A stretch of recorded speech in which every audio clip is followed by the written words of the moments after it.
Students, welcome to Sunil's tutorial.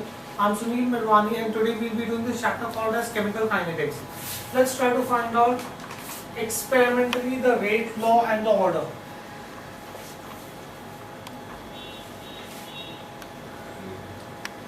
Determination of rate, law and order.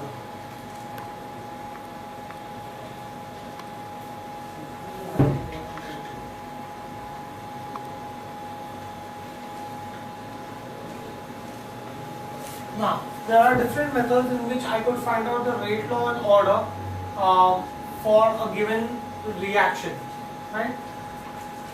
The different experimental methods are, first method is isolation method.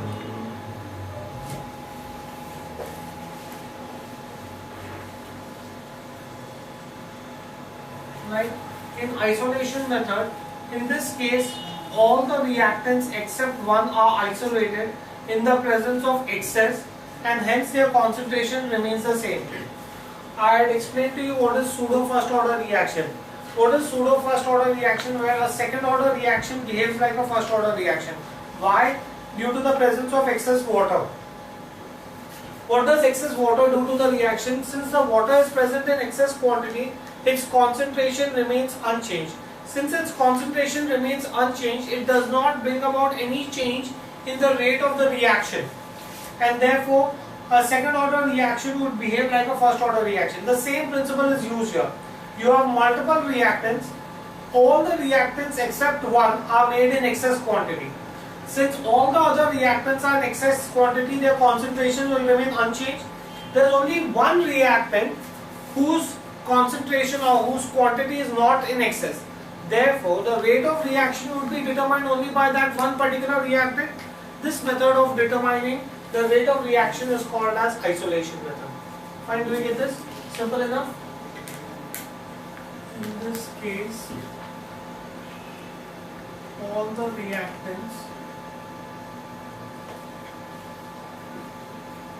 except one are present in excess.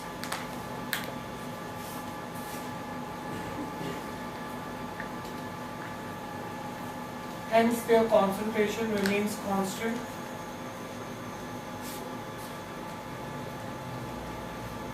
Concentration remains constant, right? That means the dependence of the rate of the reaction now will depend upon only that isolated species. The dependence of rate of reaction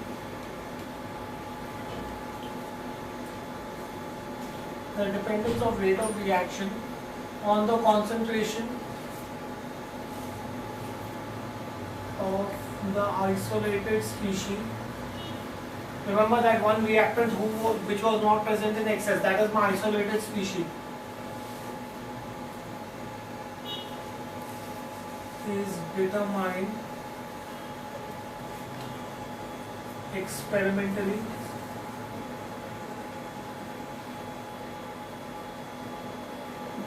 right? An experiment is repeated by isolating one of the reactant each time and determining the rate law with respect to it. An experiment is repeated.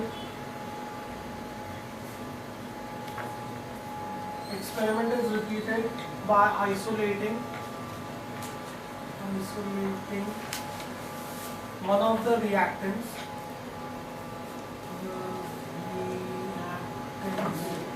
Isolating one of the reactants each time and determining the rate law with respect to it. And determining the rate law with respect to it. Right? So this method is called as your isolation method. Once I know the rate law for different reactants, the overall order and the rate law can be determined. I can say from this the overall rate law and order can be determined, right? This is called as isolation method, right? Next, second method is called as method of initial rates.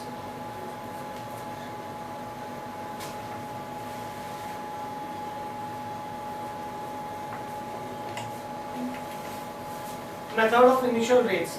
This method is used in combination with isolation method. In this method, the rate at the beginning of the reaction for different concentration of the reactants is measured, right? What is the rate? See, I'll show you. Just let me write this down. I'll show it to you with the help of an equation. This method is used in combination with isolation method. You just cannot use this method on its own. You need to have the isolation method also. In this method,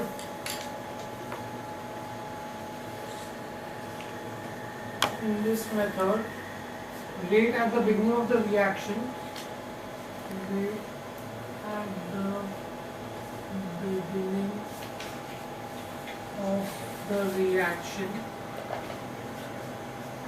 rate at the beginning of the reaction for different initial concentration,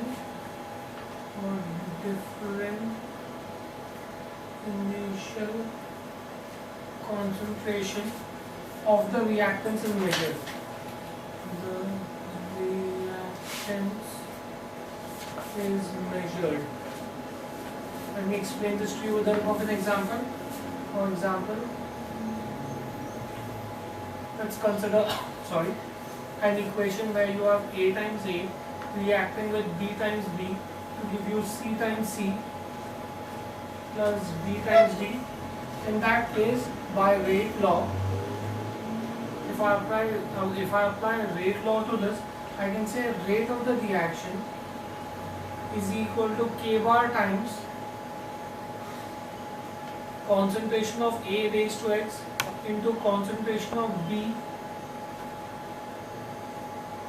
raised to Y, right? Now, once I have the rate law for a given equation, then I will use isolation method. Isolation method as in, I will make one of the reactant excess.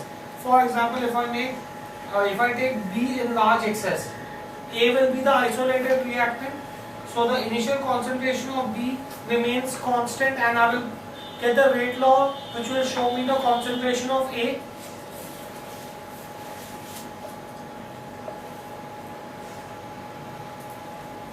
By taking B in large excess, with A isolated reactant,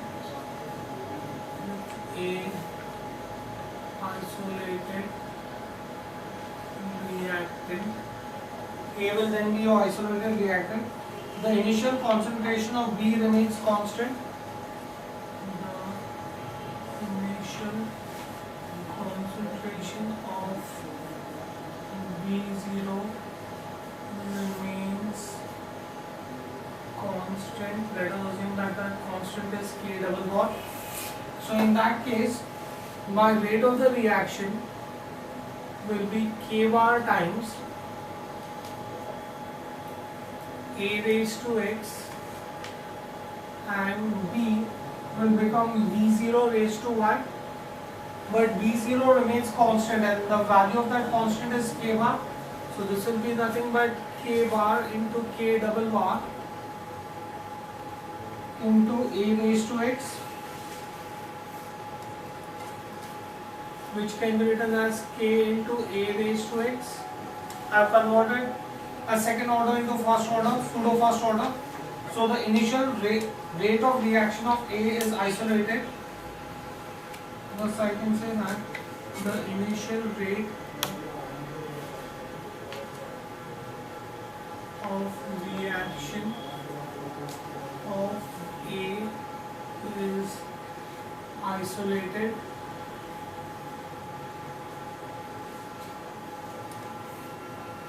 initial rate of reaction with A is isolated right, is given by the initial concentration. This is given by the initial concentration A0, concentration of A, which is say A0. So in that case, therefore I can say initial rate of the reaction is going to be K times this rate of concentration that I have got, which has given me the initial rate. I'm going to call that as A0 raised to x. Now if I take log on both the sides, taking log to the base 10, so log R0 to the base 10 is log K times A raised to x 0 to the base 10. So in which case I will get this as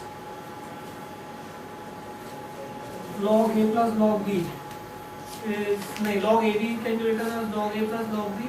So this is log A0 raised to x plus log K to the base 10. Whatever is in the index comes before the log. So x times log A0 to the base 10 plus log K to the base 10. So I got my equation as log R0 to the base 10 is this. Now this is in the form, I can say that the above equation is in the form y is equal to mx plus c, right? So I can say that the initial rates are determined for different concentrations of isolated A. The rate, I got my rate for an isolated concentration of A. So I can say that the initial rates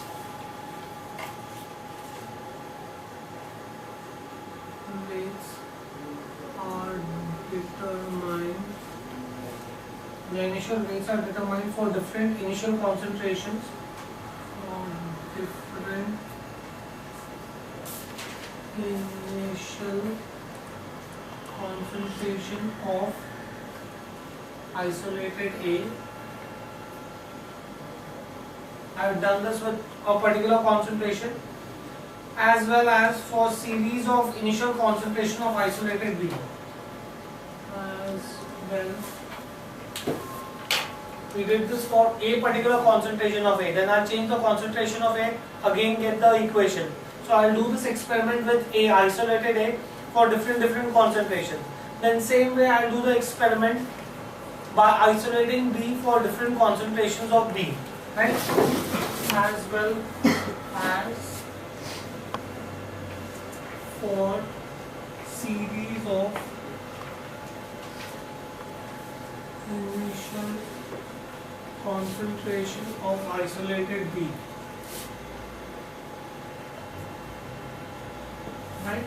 So in that case I would get a graph like this.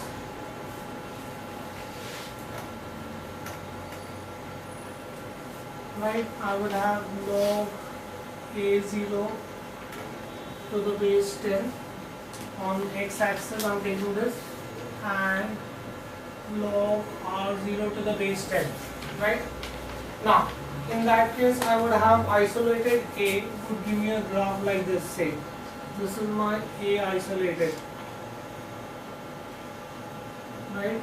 Let's assume that the slope of this is equal to x, because this was A raised to x, and let's assume that this is my B isolated.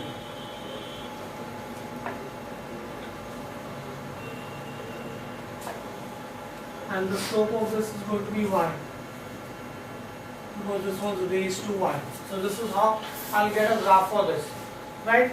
The nature of the graph is going to be straight line, that I already explained to you, because we got the equation in the form y is equal to mx plus c. Moreover, mx was positive, that means the line would go upwards from left to right, right? The nature of the graph is a straight line with slope x, that is the order of reaction with respect to A for isolated B, and slope y for order, that will be my order of reaction with respect to B. Therefore, the total order of reaction is going to be x plus y, right? So that is how I find out method of initial rate. That's how I find out my rate law and order using method of initial rate. Next, the third is integrated rate law. Use of integrated rate law. Right? Let's see integrated rate law. At different time interval, the concentration of the reactants is measured. By substituting these values in the integrated rate law, you can find out the rate of the reaction and the order of the reaction. We've already derived the integrated rate law. At different time intervals, the concentration of the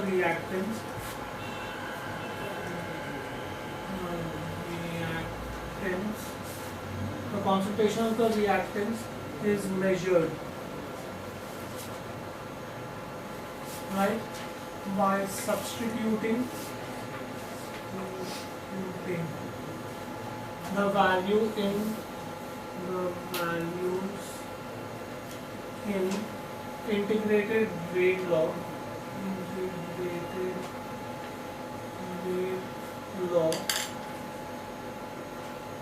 of reaction, integrated rate law of reactions of first and second order,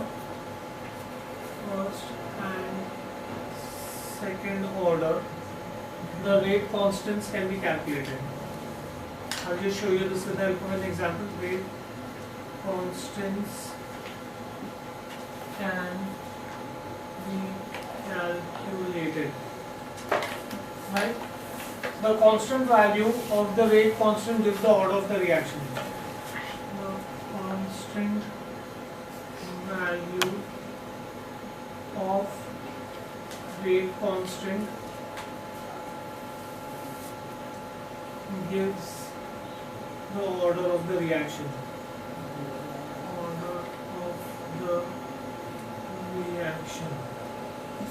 Right? For example,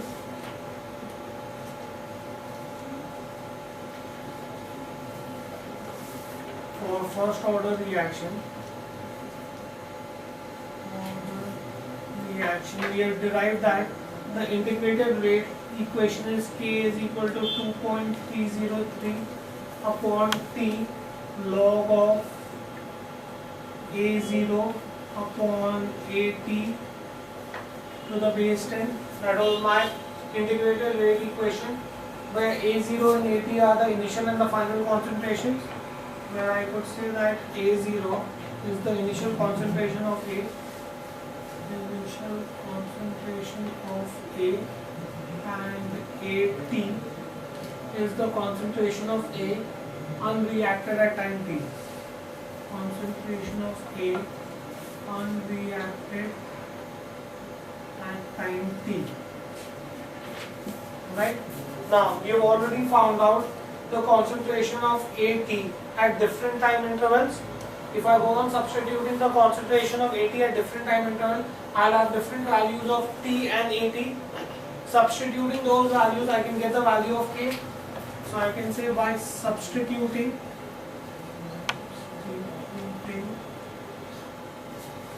the concentration AT at different time intervals in the above equation, different time intervals in the above equation,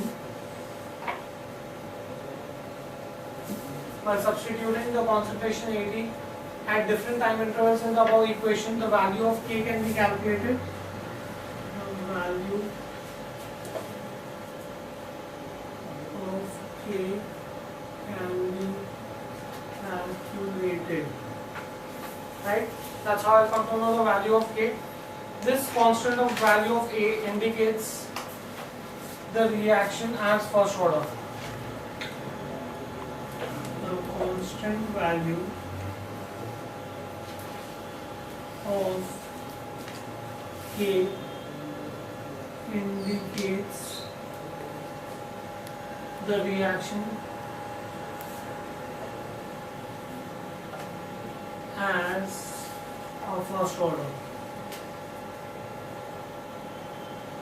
So that's how, by using integrated rate law, you can determine the value of K, right? You could have also determined this graphically by drawing a graph of log of AT versus time, which would be a straight line, which would indicate that it is a first order reaction. So either you substitute it in the equation or you plot a graph and you can get the answer for this, right? So these are the different methods by which you can experimentally find out the rate law and the order of the reaction. Next, what do I understand by molecularity of a reaction?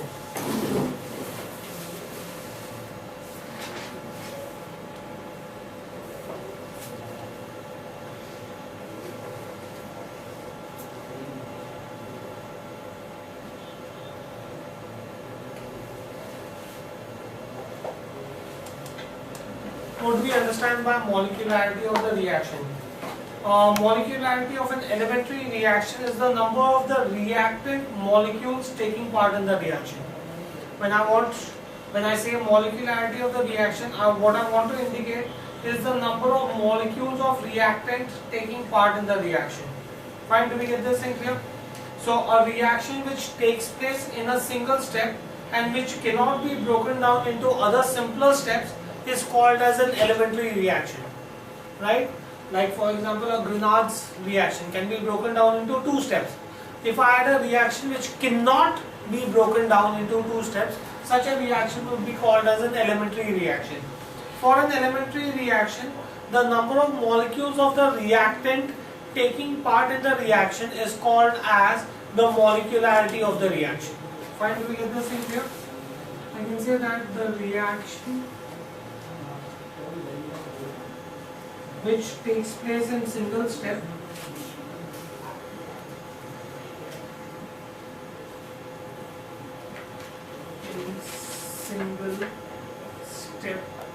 the reaction which takes place in single step and which cannot be broken down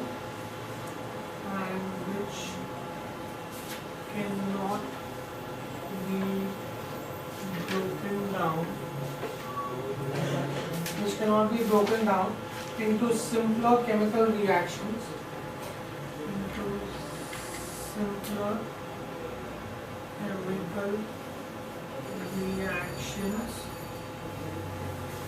is called as elementary reaction.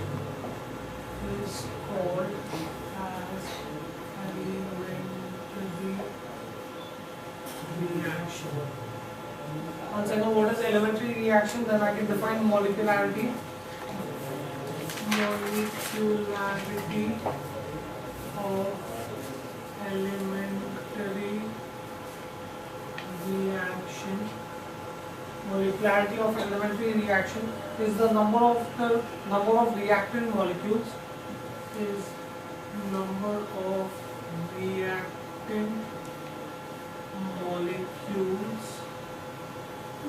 Taking part in the reaction.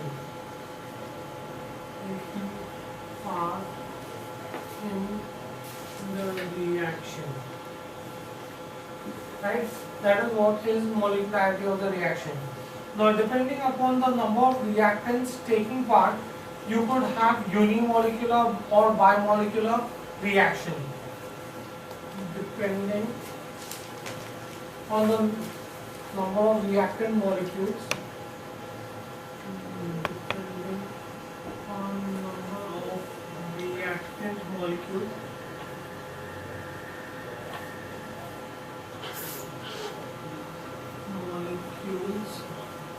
Taking part in the reaction.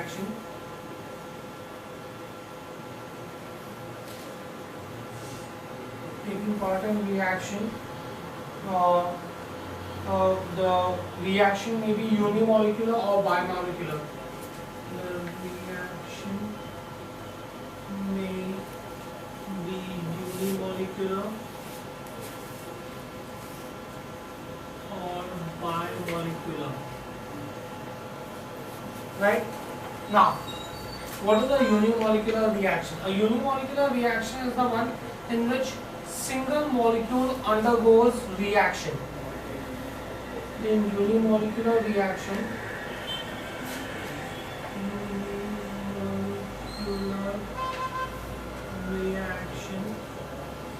a single molecule undergoes reaction.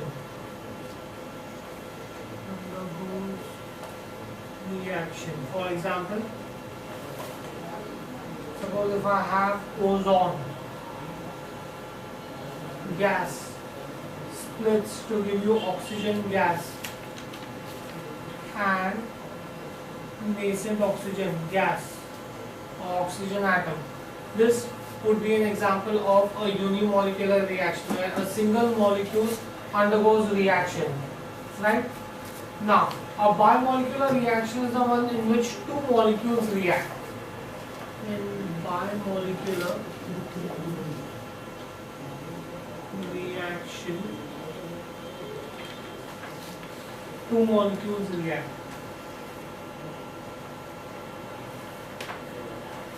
For example, I could say that same example if I take ozone gas combines with nascent oxygen gas or oxygen atom to give you two oxygen molecules gas.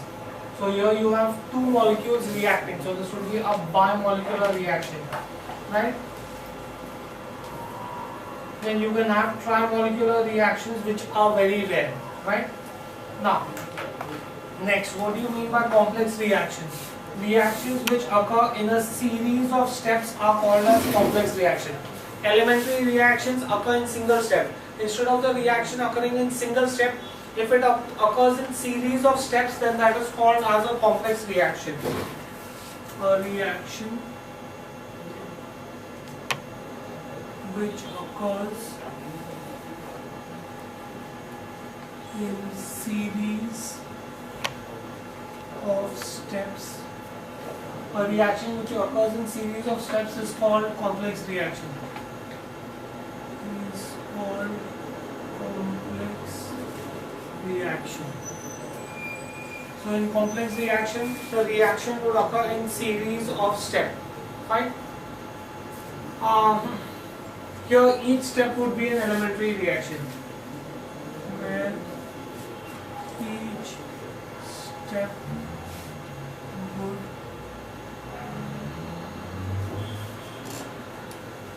be an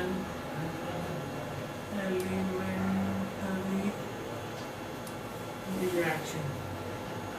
So multiple elementary reactions combined to give you a complex reaction. Right? Do we get this thing here? So do we understand what is molecularity of the reaction? Right. We will stop this here for the day. Thank you very much.